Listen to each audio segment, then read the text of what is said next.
Hello दोस्तों, कैसे हैं आप लोग। उम्मीद करते हैं अच्छे होंगे। दोस्तों, इस वीडियो में language English and Hindi practice set paper देखने वाले हैं। यह वीडियो बीपीएससी ट्री 4.0 के लिए अत्यंत आवश्यक है, तो आप लोग लास्ट तक ज़रूर बने रहिएगा। देखिए, यह क्वालिफाइंग पेपर है, इसे क्वालिफाई करना अत्यंत आवश्यक है। इसमें टोटल क्वेश्चन आपको 30 देखने को मिलेगा, जो कि 30 अंक का होता है। तो चलिए शुरू करते हैं। शुरू करने से पहले यदि आप नए हैं तो चैनल को सब्सक्राइब कर लीजिए और बेल आइकन को प्रेस कर दीजिए और एक बार वीडियो को शेयर कर दीजिए। देखिए, इसके अलावे यदि आप मैथ का प्रैक्टिस सेट पेपर या फिर जो है जीके जीएस का प्रैक्टिस सेट पेपर देखना चाहते हैं या फिर साइंस का प्रैक्टिस सेट पेपर देखना चाहते हैं तो आप प्लेलिस्ट के जरिए देख सकते हैं। तो चलिए शुरू करते हैं। क्वेश्चन नंबर फर्स्ट से कहता, select the most appropriate option to fill in the blank. The wind blew so dot dot dot at night that many trees fell in the park. तो देखिए, इसका जो राइट आंसर होगा ये होगा C option. क्या होगा? C option. यानी पेड़ उखड़ने का कारण है कि हवा का प्रचंड बहना। ठीक है, तो यहाँ पे क्या होगा? FIERCELY, ये जो है एडवर्ब है। ठीक है, क्या है? एडवर्ब है। इसका अर्थ होता है आपको प्रचंड। क्या होता है? प्रचंड। ठीक है, उसके बाद देखिए यहाँ पे इंटेंसली, INTENSELY, इसका मतलब होता है तीव्रता से। क्या होता है? तीव्रता से। ठीक है, उसके बाद देखिए यहाँ पे GENTLY, जेंटली मतलब होता है धीरे धीरे। क्या होता है? धीरे धीरे। ठीक है, जेंटली मतलब होता है धीरे धीरे। उसके बाद बोल्डली, BODLY, बोल्डली मतलब क्या होता है? BODLY, बोल्डली मतलब होता है आपको निडरतापूर्वक। निडरतापूर्वक। ठीक है, निडरतापूर्वक। नेक्स्ट क्वेश्चन देखिए। नेक्स्ट क्वेश्चन है कि select the wrongly split word. तो यहाँ पे राइट आंसर होगा बी ऑप्शन। क्या होगा? B option. तो देखिए यहाँ पे जो सही स्पेलिंग होगा ये होगा GAZETE। क्या होगा? GAZETE, यानी होता है राज। ठीक है, राजपत्र। क्या होता है? राजपत्र होता है। ठीक है, GAZETE, गैजेट। उसके बाद देखिए आपको है GAUG, इसका अर्थ होता है आपको मापना। क्या होता है? मापना। ठीक है, मापना। उसके बाद देखिए यहाँ पे GAZELLE, इसका अर्थ होता है आपको मृग। मृग या फिर हिरन। क्या होता है? मृग या फिर हिरन। ठीक है, उसके बाद यदि देखें तो GAU, देखिए GAUZE, इसका अर्थ होता है आपको जाली। ठीक है, क्या होता है? तो जाली होता है या धुंधलापन होता है। ठीक, नेक्स्ट क्वेश्चन। फिर तीसरा है कि select the most appropriate meaning of the given idiom on purpose. तो देखिए ऑन PU, यहाँ पे PURPOSE, इस इडियम का अर्थ होता है, देखिए कहता select the most appropriate meaning of the given idiom. तो ऑन PURPOSE, इसका अर्थ होता है आपको सोच समझ कर। क्या होता है? सोच समझ कर। ठीक है, सोच समझ कर। तो यहाँ पे इसका राइट आंसर होगा सी ऑप्शन, डेलीबरेटली। डेलीबरेटली मतलब ही होता है सोच समझ कर। ठीक है, उसके बाद देखिए क्वेश्चन नंबर, केयरफुली मतलब होता है सावधानी पूर्वक। सावधानी पूर्वक। ठीक है, फिर 4 है कि how many union territories in India. तो देखिए 4 का जो राइट आंसर होगा ये होगा सी ऑप्शन। क्या होगा? C option. तो there are 8 union territories in India, यानी भारत में जो है कितने कितने जो है यूनियन टेरेटरी है? तो 8 जो है यूनियन टेरेटरी है और 28 राज्य है। ठीक है, यदि आपसे राज्य पूछा जाएगा तो कितना है? स्टेट आपको 28 मिलेगा। ठीक है, और यूटी कितना है? तो यूटी 8 है। ठीक, नेक्स्ट क्वेश्चन देखिए, क्वेश्चन नंबर 5 फिर है कि India gate is situated in which city. तो 5 का होगा ए ऑप्शन। क्या होगा? न्यू दिल्ली, यानी India gate is situated in new Delhi. Next question देखिए, क्वेश्चन नंबर 6 है कि select the correctly split word. 6 का राइट आंसर होगा ए ऑप्शन। क्या होगा? ए ऑप्शन होगा IMPRUDNC, इसका अर्थ होता है ना। क्या होता है? ना समझी। ना समझी। ठीक है, उसके बाद जो है ना समझी। क्वेश्चन नंबर देखिए 7 है कि select the most appropriate option to fill in the blank dot dot dot sign off exclamation the great leader is no more. तो 7 का होगा सी ऑप्शन, अल्लास। क्या होगा? अल्लास। तो रिक्त स्थान के बाद जो है नोट ऑफ एक्सक्लामेशन या साइन ऑफ एक्सक्लामेशन होने से अल्लास यानी हाय शब्द को लेना चाहिए, ताकि क्योंकि इस शब्द का प्रयोग जो है शोक व्यक्त करने के लिए करते हैं। ठीक, तो यहाँ पर होगा alas the great leader is no more. ठीक है, उसके बाद देखिए क्वेश्चन नंबर 8 है कि story of an individual written by himself. तो देखिए 8 का राइट आंसर होगा बी ऑप्शन, ऑटोबायोग्राफी। तो story of an individual written by himself को ऑटोबायोग्राफी कहते हैं, यानी आत्मकथा। आत्मकथा, ठीक है, आत्मकथा। उसके बाद देखिए नोवेल मतलब होता है आपको उपन्यास, उपन्यास, नोवेल माने उपन्यास। ठीक है, उसके बाद बायोग्राफी, बायोग्राफी मतलब होता है दूसरे के द्वारा लिखी गई जीवनी। ठीक है, और हिस्ट्री मतलब होता है इतिहास। नेक्स्ट क्वेश्चन में देखिए 9 यहाँ से हिंदी शुरू होता है, कहता दंत से उच्चारित वर्ण है, तो 9 का होगा ए ऑप्शन। ठीक है, दंत से उच्चारित वर्ण त वर्ग है। ठीक है, अब देखिए कंठ से है अ अह। ठीक है, कंठ से उच्चारित है अ अह। मूर्धन्य से है आपको री, तालव्य से है हर्ष ई, ओष्ठ से है उ ऊह। ठीक है, उसके बाद अनुनासिक से है अंग, अनुनासिक से अंग, कंठ तालव्य से है ए ऐ, कंठ तालव्य से है ए ऐ, और कंठोष्ठ से है ओ और औ, कंठोष्ठ से है ओ और क्या है औ। ठीक है, नेक्स्ट क्वेश्चन की यदि बात करें, अब देखिए पंचमाक्षर व्यंजन अनुनासिक वर्ण कहलाते हैं। नेक्स्ट 10 है कि च वर्ण का उच्चारण स्थान है, तो च वर्ण का उच्चारण स्थान है आपको तालव्य। ठीक है, च वर्ण का उच्चारण स्थान क्या है, तालव्य। हिंदी भाषा में कुल 52 वर्ण है, हिंदी भाषा में कुल 52 वर्ण है। विसर्ग का प्रयोग स्वर के बाद किया जाता है, और चंद्र बिंदु के उच्चारण के समय हवा जो है मुंह और नाक दोनों से निकलती है। ठीक है, र का जो चिन्ह है जब व्यंजन वर्ण के ऊपर जो है व्यंजन वर्ण के ऊपर लगाया जाता है तो उसे रेफ कहते हैं। ठीक है, जैसे गर्म, धर्म। क्वेश्चन नंबर 11 की यदि बात करें तो कहता है वे अविकारी शब्द जो दो शब्दों, वाक्यों अथवा वाक्य खंडों को जोड़ते हैं क्या कहलाते हैं, तो 11 का सी ऑप्शन, समुच्चय बोधक शब्द। वे अविकारी शब्द जो दो शब्दों, वाक्यों अथवा वाक्य खंडों को जोड़ते हैं, ये जो है समुच्चय बोधक शब्द कहलाते हैं। अविकारी शब्द वह शब्द है जिसका किसी भी अवस्था में रूप नहीं बदलता। समुच्चय बोधक अव्यय के 2 भेद हैं, एक होता है संयोजक और दूसरा होता है विभाजक। विभाजक समुच्चय बोधक अव्यय का उदाहरण है, अथवा या, व, पर, परंतु, लेकिन, वरन, बल्कि, नहीं, चाहे। क्वेश्चन नंबर 12 है कि कूपन और बिगुल किस भाषा का शब्द है, तो 12 का होगा ए ऑप्शन, फ्रांसीसी। तो कूपन और बिगुल जो है फ्रांसीसी भाषा का शब्द है। फ्रांसीसी भाषा का हिंदी भाषा में लिया गया शब्द जो है कारतूस है। ठीक है, कर्फ्यू है। हिंदी भाषा में अरबी भाषा का शब्द कसम, कागज जो है खबर, जुलूस, इनाम, हिसाब इत्यादि है। तुर्की भाषा का हिंदी भाषा में लिया गया शब्द कुर्ता, चाकू, बेगम, सौगात आदि है। हिंदी भाषा में जापानी भाषा का शब्द जो है सुनामी, रिक्शा आदि है। नेक्स्ट देखिए, कहता है कि रात्रि का शुद्ध रूप कौन सा है, 13 का बी, रात्रि। र आकार त्र हर्षिकार। रात्रि का पर्यायवाची शब्द है रैन, रजनी, निशा, यामिनी, तमी, निशी, त्रियामा, विभावकारी। ठीक है, ज्ञानदा, सरवरी, रात आदि। रात्रि का विलोम शब्द है दिवा होगा। ठीक है, रात का विलोम शब्द जो है दिन भी होता है। नेक्स्ट फिर है कि श्रोता के लिए किस सर्वनाम का प्रयोग किया जाता है, बी ऑप्शन, तो मध्यम पुरुषवाचक सर्वनाम।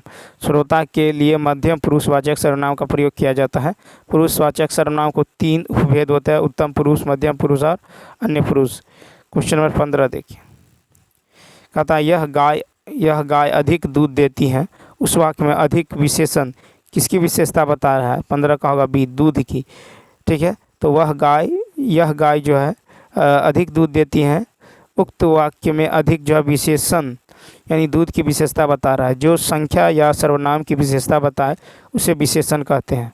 ठीक है, जिसकी विशेषता बताई जाए, ठीक है, वह जो है विशेष्य कहलाता है। विशेषण लगाने पर संज्ञा का अर्थ सीमित हो जाता है। पुरुषवाचक और निजवाचक सर्वनाम के सिवा अन्य सर्वनाम जब किसी संज्ञा के पहले आते हैं तब वे सार्वजनिक विशेषण कहलाते हैं। 16 है कि लड़का सोता है, ये जो वाक्य संबंधित है, तो लड़का सोता है ये अकर्मक वाक्य से संबंधित है, बी ऑप्शन। ठीक है, तो जिस क्रिया के व्यापार तो कर्ता से हो पर जिसका फल या प्रभाव किसी दूसरे व्यक्ति या वस्तु अर्थात कर्म पर पड़े। ठीक है, जिस क्रियाओं का व्यापार फल कर्ता पर पड़े हुए अकर्मक क्रिया कहलाती है। अकर्मक क्रिया में जो कर्म नहीं होता है। ठीक है, जिन धातुओं का प्रयोग अकर्मक और सकर्मक दोनों रूपों में होता है उसे उन्हें उभयविध वायु कहते हैं। नेक्स्ट, वचन की दृष्टि से कौन सा जोड़ा सही है? 17 का डी ऑप्शन। तो देखिए, वचन की दृष्टि से उपयुक्त में से एक से अधिक जोड़ा सही है। जैसे लता का बहुवचन लताएं, घोड़ा का बहुवचन घोड़े, किताब का बहुवचन किताबें। वचन का अर्थ बोली कथन है। सामान्य अर्थ में व्यक्तिवाचक, द्रववाचक, भाववाचक संज्ञा के बहुवचन नहीं होते हैं। क्वेश्चन 18 है, निम्न में से स्त्रीलिंग शब्द को पहचानिए। तो 18 का होगा बी ऑप्शन, जुराब। तो देखिए, जुराब जो है स्त्रीलिंग शब्द है। वचन के अधीन संज्ञा के रूप से दो तरह से परिवर्तित होता है, एक तो विभक्ति रहित, दूसरा होता है विभक्ति सहित। ठीक है, कुछ ऐसे भी पुल्लिंग संज्ञाएं हैं जिनके रूप दोनों वचनों में एक जैसे रहते हैं, जैसे गामा, नाना, बाबा, दादा। ठीक है, दाता, पिता, योद्धा, युवा, आत्मा, देवता और जामाता आदि। पाठक का बहुवचन पाठकगण होता है। क्वेश्चन में देखिए 19 है, आपको सुमेलित करना है। तो 19 का जो हो जाएगा, देखिए पाठ का हो जाएगा अक, पाठ, पाठक, पाठ का होगा अक, चाल का होगा आक, चाल, चालक, झटक, झटक का हो जाएगा आ, झटक का आ। फिर पशु का हो जाएगा आपको अक, पशु का जो हो जाएगा ये हो जाएगा इक, पशु का इक। ठीक है, पशु का क्या हो जाएगा?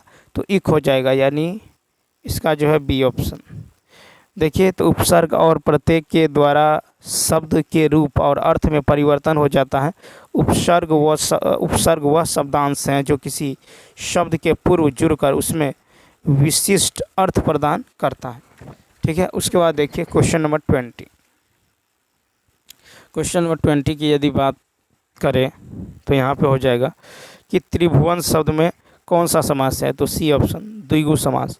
तो देखिए, त्रिभुवन शब्द में द्विगु समास है। तो संधि में दो वर्णों का योग होता है, लेकिन समास में दो पदों का योग होता है। संधि में दो वर्णों के मेल और विकार की संभावना रहती है। दूसरी ओर समास में पदों के प्रत्यय का लोप हो जाता है। संधि को तोड़ना विच्छेदन कहलाता है, जबकि समास को तोड़ना विग्रह कहलाता है।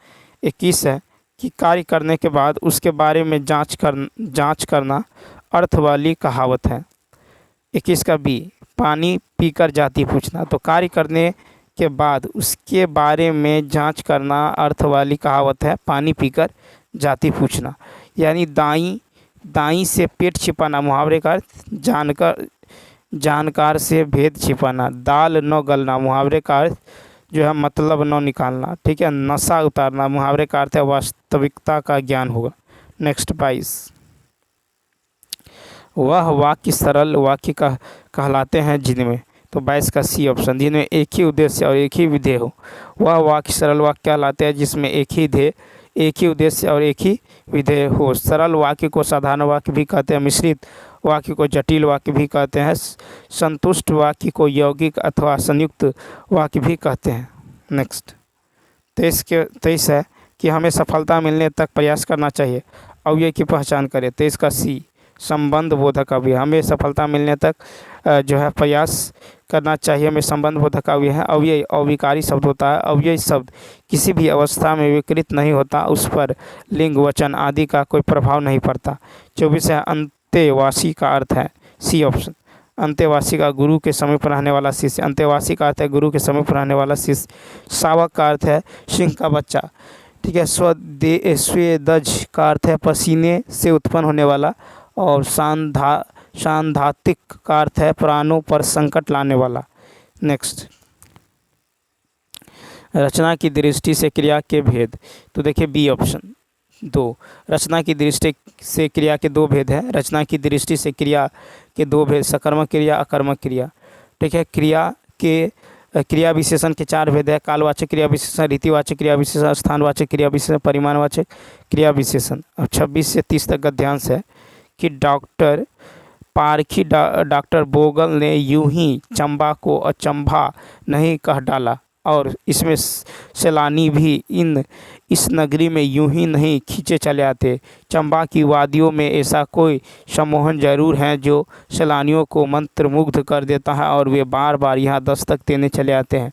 जहाँ मंदिर में उठती स्वर लहरियाँ परिवेश के आध्यात्मिक बनाती हैं, वहीं रावी नदी मस्त रवानगी और पहाड़ों से आते शीतल हवा के झोंके जो है ये सैलानियों को ताजगी का एहसास कराते हैं। चंबा का इतिहास कला, धर्म और पर्यटन का जो है मनोहारी मेले हैं, और चंबा के लोग जो है अलमस्त फफक्कर तबीयत के चंबा की पहाड़ियों को ज्यों-ज्यों हम पार करते हैं, आश्चर्य के कई वर्ग सामने खुलते जाते हैं। प्रकृति अपने दिव्य जो सौंदर्य की झलक दिखलाती है। चंबा के सौंदर्य को आत्मसात करने के बाद ही डॉक्टर बोगल ने इसे अचंभा कहा होगा। चंबा का यह सौभाग्य रहा कि उसे एक से एक बड़ा कला प्रिय, धार्मिक और जनसेवक राजा मिला। इन राजाओं के काल में न सिर्फ यहाँ की लोक कलाएँ फली फूली, अपितु इनकी ख्याति चंबा की सीमाओं को पार करके पूरे भारत में फैली। इन कला प्रिय नरेशों में राजश्री सिंह, राजा राम सिंह 1873, ठीक है, उसके बाद है वो राजा भूरी सिंह 1904 के नाम विशेष रूप से उल्लेखनीय है। वास्तुकला हो या भित्ति चित्रकला, मूर्तिकला हो या काष्ठ कला, जितना प्रोत्साहन इन्हें चंबा में मिला शायद ही अन्यत्र कहीं मिला हो। चंबा की कलम शैली ने खास अपनी पहचान बनाई। इस घाटी की ऊंचाई पर खड़े होकर देखे तो समूचा चंबा शहर की किसी अनूठी कलाकृति जैसा ही लगता है। फिर है कि चंबा का इतिहास, धर्म और पर्यटन का कैसा मेल है। तो 26 का ए, मन को हरने वाला। तो चंबा का इतिहास, धर्म और पर्यटन का मन को हरने वाला मेल है। मनोहर जो है दृश्य देखकर सैलानियों को मंत्रमुग्ध कर देता है और बार बार आने के लिए मजबूर कर देता है। डॉक्टर बोगल ने चंबा को अचंभा कब कहा? तो इसका होगा बी ऑप्शन, देखने के बाद। तो डॉक्टर बोगल ने चंबा को अचंभा देखने के बाद कहा है।